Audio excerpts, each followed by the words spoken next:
Subscribe to my channel and hit the bell icon so you never miss any video from my channel.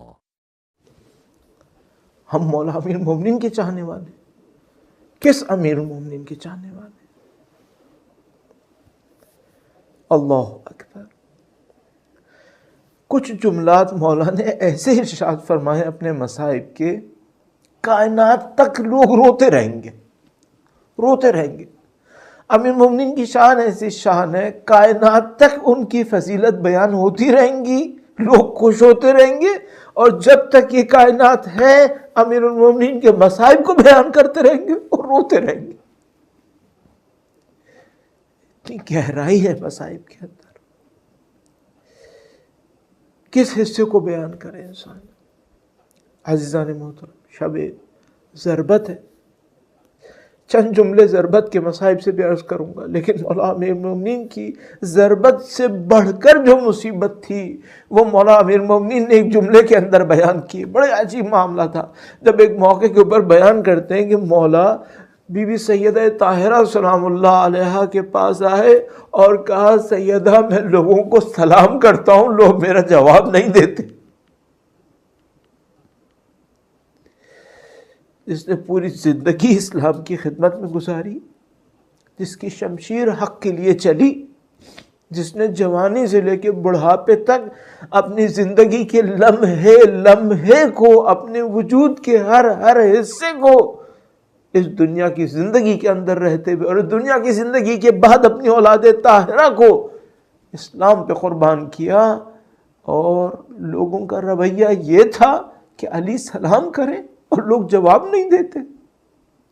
اس کو ہم کہتے ہیں مولا امیر المومنین کی تنہائی۔ مولا امیر المومنین کے دل کے اندر جو غم تھا اس کی گہرائی انتہائی شدید تھی عزیزان محترم، اور میں اس گہرائی کو اگر بعد میں کبھی عرض کروں تو کروں، بس ایک جملہ عرض کر دوں کہ جس علی نے سیدہ کو تماچا لگتے دیکھا ہو، ان کے دل میں غم کی گہرائی کہاں پہنچی بھی ہوگی یہ کوئی نہیں سمجھ پائے گا۔ امیر المومنین شب ضربت کے موقع پر ہیں، عجیب بیان ہے، عجیب بیان ہے۔ مولا امیر المومنین کیوں امام حسن مجتبیٰ کے گھر نہیں تھے نہیں معلوم، کیوں امام حسین کے گھر پہ نہیں تھے نہیں معلوم، کیوں بی بی زینب سلام اللہ علیہا کے گھر پہ نہیں تھے ہمیں نہیں معلوم، بی بی ام کلثوم کے گھر پہ تھے۔ ایک ایک لمحہ الہی تھا، ایک ایک لمحہ نورانی تھا، ایک ایک جملہ رلانے والا تھا۔ چاہے وہ افطار کا موقع آیا ہو کہ جب دو چیزیں سامنے آئیں اور کہا کہ ایک کو ہٹا لو، علی صرف ایک سے افطار کرتا ہے اور نمک سے افطار فرمایا، اور اس کے بعد پھر بی بی فرماتی ہیں کہ عبادتوں کے اندر مشغول ہو گئے، رات بھر عبادت کرتے تھے، اور بی بی فرماتی ہیں کہ صحن میں آتے تھے، آسمان کو دیکھتے تھے، کہتے تھے خدا کی قسم یہی وہ رات ہے، خدا کی قسم یہی وہ رات ہے۔ مولا امیر المومنین تیاری کر رہے تھے، وہ ہر وقت تیار تھے۔ وہ جملہ ارشاد فرمایا انہوں نے، میں موت کے لیے ایسے بیتاب ہوں جیسے کوئی پیاسا پانی کو ڈھونڈ رہا ہو۔ وہ موت کے لیے ایسے تیار تھے بلکہ بیتاب تھے، اور اس رات کو آتا دیکھ کر فخر کر رہے تھے، اور اس کے اوپر اپنی تیاریوں کو اور بڑھا رہے تھے۔ اور اس کے بعد مولا کے بارے میں بیان فرمایا بی بی نے کہ رات بھر وہ اس اضطراب کے اندر تھے اور اس تیاری کے اندر، اور اس کے بعد جب صبح کو نکلنے کا ارادہ کیا تو پہ در پہ ایسے واقعات ہوتے تھے جو یہ سمجھاتے تھے کہ کچھ ہونے والا ہے۔ تو کبھی تو وہ مرغابیاں جمع ہو جاتی تھیں اور امیر المومنین کو روکنے کی کوشش کرتی تھیں، اور کبھی دروازے سے کوئی ایسی رکاوٹ ہوتی تھی، بی بی نے سمجھ لیا کہ معاملہ کچھ اور معاملہ ہے، اور یقیناً یہ خاندان ان تمام معاملات کو سمجھنے والا، بی بی نے امام حسن مجتبیٰ اور بی بی نے سید الشہداء کو بلا لیا۔ روایت عرض کرتا ہوں آپ کی خدمت میں. یہ جو بعض اوقات لوگ کہتے ہیں کہ مولا کی جب شہادت کی ضربت لگی ہے تو کیوں امام حسن مجتبی اور سید الشہداء مسجد کے اندر نہیں تھے؟ اس کی وجہ یہ تھی بی بی ام کلثوم نے ان دونوں کو بلایا، کہا بابا کی یہ حالت ہے، اور وہ دونوں تشریف لائے.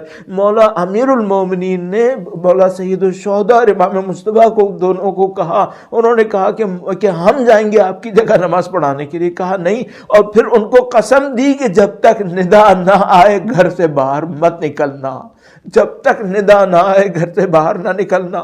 میں کہوں گا کیا غم کی کیفیت ہوگی دو شہزادوں کے اوپر، دو اماموں کے اوپر، کہ باپ کو اپنے مقتل کی طرف جاتا دیکھ رہے تھے اور مجبور تھے اپنے بابا کے حکم پر کہ وہ گھر کے اندر رکیں گے. اور امیر المومنین تشریف فرما ہوئے اور مسجد کے اندر آئے، اس لائن کو پڑھے دیکھا اور اس کو جگایا. یہ انتہائی یقین ہے. اب وہ منظر میں آپ کی خدمت میں کیسے عرض کر سکتا ہوں. الحمدللہ آپ نے بچپن سے سنے ہوں گے مولا امیر المومنین کھڑے ہوئے اذان دی، اور وہ اذان ایسی ہوتی تھی کہ کوفہ کے گھر گھر میں اس کی ندا جاتی تھی. اور اس موقع کے اوپر امام نے نماز پڑھنا شروع کی، اور ایک موقع آیا جب وہ لعین امیر المومنین کے سامنے آ کر کھڑا ہوا. اس نے ایک ضرب لگائی جو امیر المومنین کے نہیں لگی. امیر المومنین نے نماز کو جاری رکھا. یہ کون علی ہے؟ یہ علی ہے جن کے جسم میں تیر لگتا تھا اور وہ نماز جاری رکھتے تھے اور اس تیر کے درد کو احساس نہیں کرتے تھے. اب دوبارہ ایک اور موقع کے اوپر اس لعین نے ایک اور شمشیر کا وار کیا.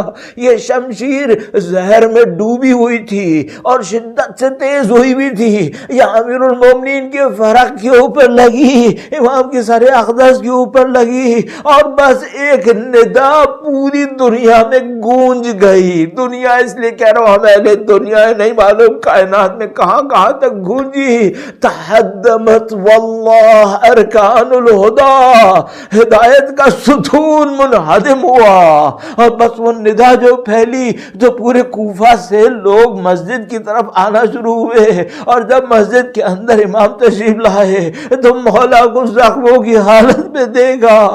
عزیزو، وہ جو یتیموں کا پالنے والا ہے، جو بیواؤں کی خبر لینے والا ہے، آج خود اس امتحان اور آزمائش کے اندر ہے جس کو وہ بیان کرتے تھے. عبداللہ بن عباس کو روایت بیان کرتے ہوئے فرمایا تھا، اے عبداللہ، بس ایک امتحان باقی ہے، یہ داڑھی میرے خون سے خضاب ہونی ہے. آج شب ضربت ہوئی اور امیر المومنین اس امتحان میں سرخرو ہوئے. فزتو برب الکعبہ کی ندا دے دی. الا لعنت اللہ علی القوم الظالمین وسيعلم الذين ظلموا أي منقلب ينقلبون. پروردگار آج جنہوں نے مولا امیر المومنین کے حق میں وہ کوتاہیاں کی، یہ ظلم کیا، اور مولا امیر المومنین کے اوپر ضربت لگانے والوں میں تھے یا اس منصوبے کو بنانے والے میں تھے اور یہ اس کے اوپر خوش ہونے والوں میں تھے، اور جو آج تک ایسے ان سب کو نیست و نابود فرما، ان کو بدترین عذاب میں مبتلا فرما، مولا کے راستے پر چلنے والوں میں قرار فرما. ہم سب کو مولا امیر المومنین کے راستے پر چلنے والوں میں قرار فرما، اور مولا کے فرزند کے ظہور کا دن دیکھنا نصیب فرما. ان کی نصرت اور ان کی نصرت کی راہ میں شہادت ہمیں نصیب فرما. ربنا تقبل منا انك انت السميع العليم وتب علينا انك انت التواب الرحيم بجاه محمد وإترته الطاهرين.